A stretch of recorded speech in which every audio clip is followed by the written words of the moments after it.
Hello बच्चों, आप सभी लोगों को माँ गुड़िया ऑनलाइन क्लासेस में स्वागत है।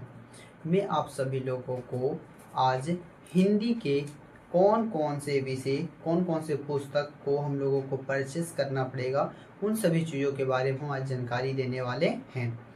तो हम सभी लोग पहले भी जान चुके हैं, हम लोग मैथ और विज्ञान के बारे में, सभी चीज़ों के बारे में, उनके चैप्टर के बारे में, अन्य चीज़ों के बारे में जान चुके हैं। आज मैं आप सभी लोगों के सामने हिंदी के सभी चीज़ों के बारे में जानकारी देने वाले हैं। देखो बच्चों, टोटल हम बात कर रहे हैं हिंदी का। तो हिंदी का टोटल हमारा जो बोर्ड एग्जाम में जो परीक्षा होता है, कहाँ पे? बोर्ड एग्जाम में। कहाँ पे होता है? Board exam, BOARD, board exam. जो बोर्ड एग्जाम में हम लोगों का एग्जाम पड़ता है वो हिंदी होता है 100 मार्क्स का। कितना मार्क्स का होता है? टोटल 100 मार्क्स, यानी कि 100 नंबर का हिंदी होता है। इसको कंप्लीट करने के लिए हम लोगों को खासकर 2 पुस्तक चाहिए। हम लोगों को 2 पुस्तक चाहिए। एक का नाम है गोधोली। एक का नाम क्या है? गोधोली। गोधोली भाग 2। क्या है? गोधोली भाग 2। और दूसरा का नाम है वर्णिका। क्या है? वर्णिका भाग 2। इसका भी नाम यही है, भाग 2।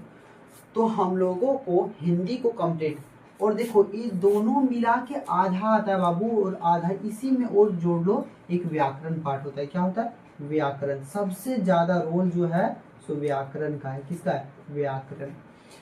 हमको लगता है जब मैंने एग्जाम दिया था 10th का, तो हमको लगता है इससे लगभग 60% ऑब्जेक्टिव रहता है। 100 ऑब्जेक्टिव रहता है, उसमें से 60 ऑब्जेक्टिव सिर्फ व्याकरण का होता है, और शेष ये दोनों मिला के होता है। ये दोनों बुक मिला के मानो कि 40 से 45 मानो। आकाश अब इसमें 55 पूछता है, इससे ये दोनों मिला के 45 पूछ देता है। वो कोई फिक्स डाटा नहीं है। देखो, तो हम यही आप लोगों को बताना चाह रहे हैं कि हिंदी का एग्जाम हम लोग को पड़ता है 100 मार्क्स का बिहार बोर्ड में। ठीक है। इसमें से हमको 2 पुस्तक खरीदना पड़ता है। एक का नाम है गोधोली, एक का नाम है वर्णिका। वर्णिका, इसमें टोटल गद्य खंड का बात करें तो 12 है, और पद खंड का बात करें, पद खंड तो ये भी 12 है। वर्णिका में चैप्टर का बात करें तो टोटल 5 चैप्टर है। इसमें 5, इसमें टोटल 24।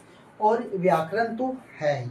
व्याकरण में संज्ञा हो गया, सर्वनाम हो गया, विशेषण हो गया, प्रत्यय हो गया, उपसर्ग हो गया, मुहावरा हो गया, पर्यायवाची शब्द हो गया। तो इस सभी चीजों के बारे में तो देखो, हम लोगों को जानना है। पहले सबसे पहले हम लोगों को एक बुक परचेज करना है।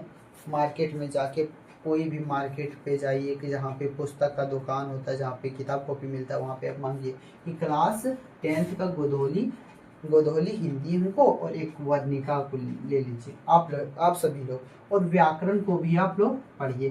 तो हम आज जो बात करने वाले हैं मुख्य रूप से, वो हम लोग हिंदी के सभी चैप्टरों, यानी कि जितने भी चैप्टर हैं उनका नाम, एवं कौन कौन चैप्टर को किस लेखक ने लिखा है उसके बारे में हम जानेंगे। आप सभी लोग देखते रहिए। आप सभी लोगों के सामने में हिंदी का जो गोधोली पुस्तक था, उसका जो गद्य खंड होता है, उसके सभी चैप्टर के बारे में लिख चुका हूँ। टोटल गद्य खंड में 12 चैप्टर हैं, और पद खंड में 12 हैं। तो पद खंड इसके बाद हम बता देंगे, ठीक है। तो पहले हम जानते हैं कि गद्य खंड में कौन कौन सा है।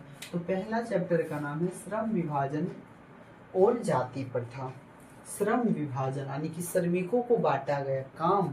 श्रम का मतलब होता है मजदूर, मान सकते। विभाजन का मतलब होता है बांटना। और जाति प्रथा मतलब कि जातियों के आधार पे प्रथा चलाया गया, ठीक है। वो छोट जाति है, ये बड़ा जाति है, उससे छूना नहीं चाहिए, इसी तरह की प्रथा चली थी। जिसके राइटर हैं, यानी कि ये जो चैप्टर है हमारे पास, श्रम विभाजन और जाति प्रथा, इसके जो चैप्टर मतलब कि इसके जो राइटर हैं उसका नाम है डॉक्टर भीमराव अंबेडकर। आप सभी लोग जानते होंगे, क्योंकि इन्होंने ही संविधान का निर्माण किया था। किसका? संविधान का निर्माण किया था किसने? डॉक्टर भीमराव अंबेडकर ने। और इन्होंने कौन सा चैप्टर लिखा था? श्रम विभाजन और जाति प्रथा। क्योंकि भीमराव अंबेडकर एक दलित जाति से आते थे, जिसके कारण लोग इन्हें बहुत सारे कष्ट दिए, जिसके कारण इन्होंने बहुत प्रयास के परिणाम स्वरूप इन्होंने अपना पढ़ाई किया और अपने देश में नाम इन्होंने रोशन किया, और इसी के साथ इन्होंने ही संविधान को लिखा। तो पहला चैप्टर कौन सा है? श्रम विभाजन और जाति प्रथा, जिसके लेखक कौन है? डॉक्टर भीमराव अंबेडकर। ठीक है। दूसरा नाम है विष की दांत। विष मतलब होता है जहर, जहर की दांत। देखो विष का मतलब जहर हुआ, जहर की दांत, इसका नाम है विष की दांत की जो लेखक है उसका नाम है नलिन विलोचन शर्मा। कौन है? नलिन विलोचन शर्मा। तीसरा चैप्टर जो है उसका नाम है भारत से हम क्या सीखें। एक अंग्रेजी कोई होगा, अंग्रेज के रहने वाले, उन लोग आए थे, उन लोगों ने देखा कि उन लोगों ने कहा कि भारत से मैंने क्या क्या सीखा। तो इसके जो लेखक है इसका नाम है मैक्स मुलर। क्या है? Max Muller. तीसरा चैप्टर क्या है? भारत से हम क्या सीखें। कुछ तो सीखे होंगे भारत जाने के बाद। तो इसके लेटर कौन है? मतलब इसके जो राइटर है उसका नाम है मैक्स मुलर। चौथा चैप्टर है नाखून क्यों बढ़ता है। हम लोग का देखो नाखून जब समय पर नहीं काटा जाए तो नाखून हम लोगों को बड़ा हो जाता है। होता है नहीं होता? होता है, क्योंकि हम लोगों का प्रवृत्ति ही वैसा है। तो इन सभी चीजों के बारे में जिसमें हम जानेंगे। तो मनुष्य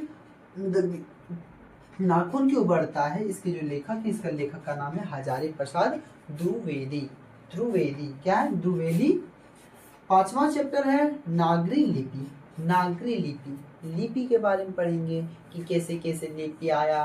ब्राह्मी लिपि, देवनागरी लिपि, नागरी लिपि, नेवारी लिपि, बहुत सारी लिपि। तो इसके लेखक जो है कौन है? गुणाकर मूल्य। कौन है? गुणाकर मूल्य।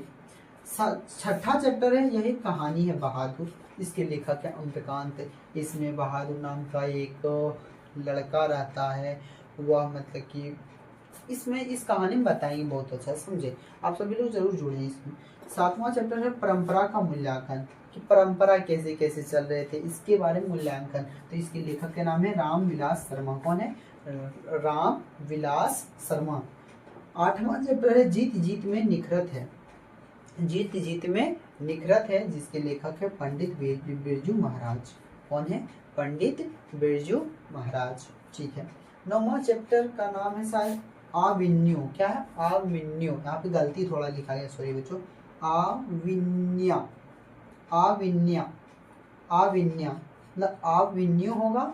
इसके जो लेखक है उसका नाम है अशोक वाजपेयी। क्या है? अशोक वाजपेयी। अगला चैप्टर जो कि 10वां है उसका नाम है मछली। मछली भी यही कहानी है। इसमें संतू नाम का एक लड़का रहता है, वह अपने मतलब पिता के पास नहीं किसके पास मतलब बाजार जाता है, तो वहाँ पे उन्होंने मछली लाता है, तो वो मछली नाले में चला जाता है, वो खेलने के लिए कुआं के उथी में रखता है। तो देखो इस कहानी में बहुत अच्छा समझाने वाले हैं, ठीक है, चिंता मत करना। तो मछली के लेखक कौन है? विनोद कुमार शुक्ल। ठीक है। 11वां चैप्टर है नौबत खाने। क्या है? नौबत, नौबत खाने में इबादत। कौन सी? नौबत खाने में इबादत, नौबत खाने में इबादत। ठीक है। इसके लेखक है अतीन्द्र मिश्र। कौन है? अतीन्द्र मिश्र। और अगला जो हमारा जो लास्ट चैप्टर है उसका नाम है शिक्षा और संस्कृति। शिक्षा के बारे में और संस्कृति के बारे में इस चैप्टर में हम जानेंगे। तो इस चैप्टर के जो लेखक हैं हमारे बापू यानी कि हमारे राष्ट्रपिता महात्मा गांधी। आज हम अभी आप सभी लोगों को गद्य खंड में जितने भी चैप्टर होते इन सभी के नामों को मैंने लिख के आप सभी को बता चुका हूँ। अगला मेरा प्रयास रहेगा कि मैं गद्य खंड का अभी तुरंत बना दूं। 2 मिनट आप लोगों को वेट करना पड़ेगा। अब आप सभी लोगों को पद खंड के बारे में बताने वाले, गद्य खंड के बारे में आप लोगों को बता चुका हूँ। पद खंड में भी टोटल 12 चैप्टर हैं। कितने चैप्टर हैं? 12 चैप्टर। पद खंड का मतलब होता है इसमें हम कोई जो कविताकार थे उन लोगों ने कविता लिखा है, उन सभी चीज़ों के बारे में इसमें जानते हैं। तो पहला कविता तो पद बोले उसका नाम है राम नाम बीनू बिरथे जगी जन्मा।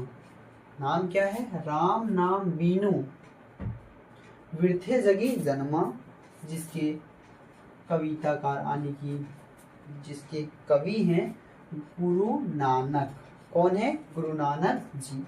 दूसरा जो चैप्टर है उसका नाम है प्रेम आईनी श्री राधिका, प्रेम आईनी श्री राधिका, जिसके कवि हैं रस खान। कौन है? रस खान। तीसरा चैप्टर है जिसका नाम है अति सूधो स्नेह को मार्ग है। अति सूधो स्नेह को मार्ग है। इसके जो कवि हैं उनका नाम है घनानंद। ठीक है। चौथा चैप्टर का बात करें स्वदेशी, जिसका लेखक नाम है प्रेमघन। स्वदेशी मतलब अपने देश के बारे में इन्होंने लिखा। कौन? प्रेमघन जी। ठीक है। अगला है भारत माता, मतलब भारत माता के बारे में इन्होंने लिखा। कौन? सुमित्रा नंदन पंत एक कवि हैं जिन्होंने बहुत अच्छी तरह से इसमें कविता लिखे हैं भारत माता के बारे में। ठीक है। अगला है जनतंत्र का जन्म। जनतंत्र यानी कि जन मतलब कि लोगों का, तंत्र कैसे मतलब कि जन्म हुआ, उसके बारे में लिखा है। जो बिहार के एक बहुत ही फेमस थे राइटर के रूप में, लेखक के रूप में, उसका नाम है रामधारी सिंह दिनकर। ठीक है। सातवां चैप्टर हिरोशिमा, जो कि एक जापान की एक शहर थी, नगर थी। वहां पे क्या किया इन्होंने? अमेरिका ने बम अटैक किया, परमाणु बम।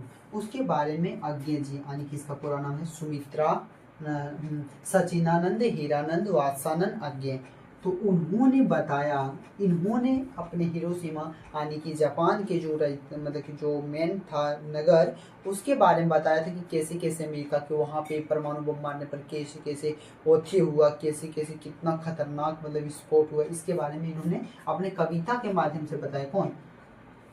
सचिनानंद हीरानंद वात्स्यानंद अज्ञे जी। ठीक है। आठवां चैप्टर है एक वृक्ष की हत्या। एक वृक्ष था, उसकी हत्या कर दी जाती है, तो उसके बारे में बताते हैं। उसका कवि का नाम है कुंवर नारायण। क्या है? कुंवर नारायण। कुंवर नारायण। अगला है हमारी नींद। हमारी नींद, उसके लेखक हैं वीरेंद्र डंगवाल। कौन है? डंगवाल। अक्षर ज्ञान मतलब अक्षरों का ज्ञान, जो कि हमारे 10वां चैप्टर है, उसके जो कवि हैं, उसका मतलब कि कवि बोले या तो कवित्री बोले, उसका नाम है अनामिका। अब 11वां चैप्टर है लौट कर आऊंगा। लौट कर आऊंगा। फिर उसके लेखक हैं जीवानंद राय। और 12वां जो चैप्टर है उसका नाम है मेरे बिना तुम प्रभु। मेरे बिना तुम प्रभु। इसके लेखक, इसके जो कवि है, उसका नाम है रेनर मारिया रिल्के। तो इन सभी 12 चैप्टर के बारे में मैंने आपको पदखंड के बारे में भी बता चुका हूँ। अब एक बचा हमारा अगला जो बुक है वर्णिका, उसके पांचों मतलब कि जो चैप्टर है उसका नाम मैं अभी तुरंत आपको बताता हूँ।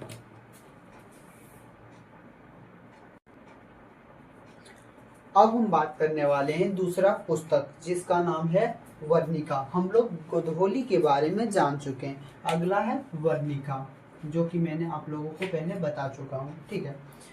पहला चैप्टर इसमें है दही वाली मगम्मा। बहुत अच्छा कहानी है, इतना अच्छा कहानी है।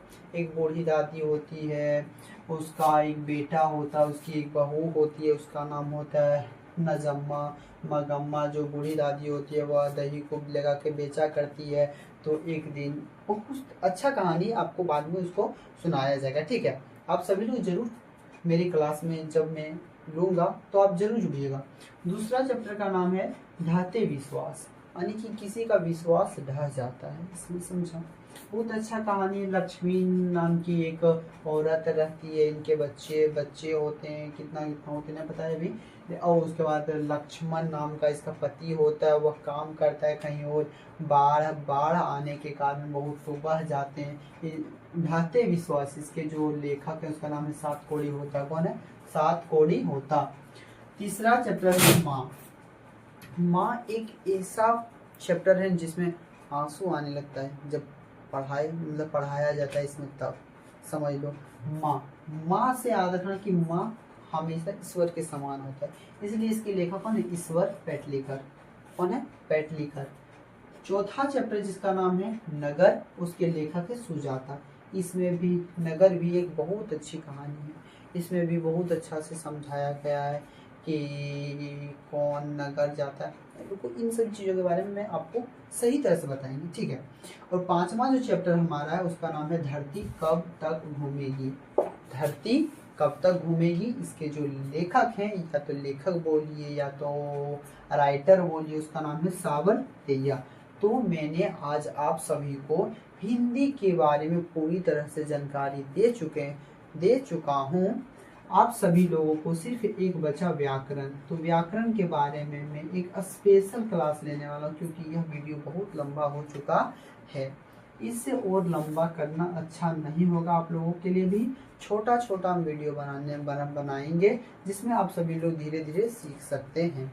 तो मैंने आज हिंदी के जितने भी पुस्तकें, गोदौली हो गया, वर्णिका हो गया, पूरे चैप्टर का नाम भी आप लोगों को मैंने बता चुका हूँ। तो आप सभी लोग एक बार जरूर, जब भी आप नोट बनाएंगे, जब भी आप नोट कॉपी, तो मान लो यह मेरा कॉपी है, ठीक है, ये मेरा कॉपी है, तो इसका देखो जो पहला पेज होता है, जैसे मेरे पास एक कॉपी है, देखो ये मेरा कॉपी, इससे हमको नोट बनाना है, ठीक है, इसका हिंदी का नोट्स बनाना है। तो पहले तो यहाँ पे मैं अपना नाम सोनी लिखूंगा, ठीक है। उसके बाद हमें इस चैप्टर में पूरा जो हम बना रहे हैं, मान लो कि मैं हिंदी बना रहा हूँ, तो हिंदी मान लो गोधोली, तो यहाँ पे गोधोली जितनी भी चैप्टर है उसका नाम, इधर राइटर नेम, वह कौन सी विधा है, कहानी है, निबंध है या क्या है, तो उसके बारे में लिखना। और फिर तुम लोग जहाँ तक वो पेज आते, अब उसके बाद यहाँ से तुम लोग अच्छी तरह से, बहुत अच्छा तरह से, सुंदर सुंदर राइटिंग से लिखो। देखो बाबू, बिहार बोर्ड या तो कोई भी एग्जाम हो, सब में राइटिंग बहुत बहुत महत्वपूर्ण होता है। राइटिंग जिसका अच्छा नहीं है ना, उसके लिए मार्क्स बहुत ही कठिन है लाना, मेरे अनुसार। क्योंकि मेरा, जब मैंने 10th का एग्जाम दिया था तब मेरा उतना अच्छा राइटिंग नहीं था, लेकिन फिर भी मेरा तो अच्छा मार्क्स आया है, उसके बारे में बात नहीं करेंगे। राइटिंग पर आप लोग जरूर प्रतिदिन, यानी कि लगभग प्रतिदिन आप लोग 2 से 3 पेज लिखिए। कितना पेज? 2 पेज या तो 3 पेज। एक बार सुबह को 1 पेज लिखिए, 1 पेज शाम को। अब वो राइटिंग बहुत ही महत्वपूर्ण है। तो आज इतना ही। आप सभी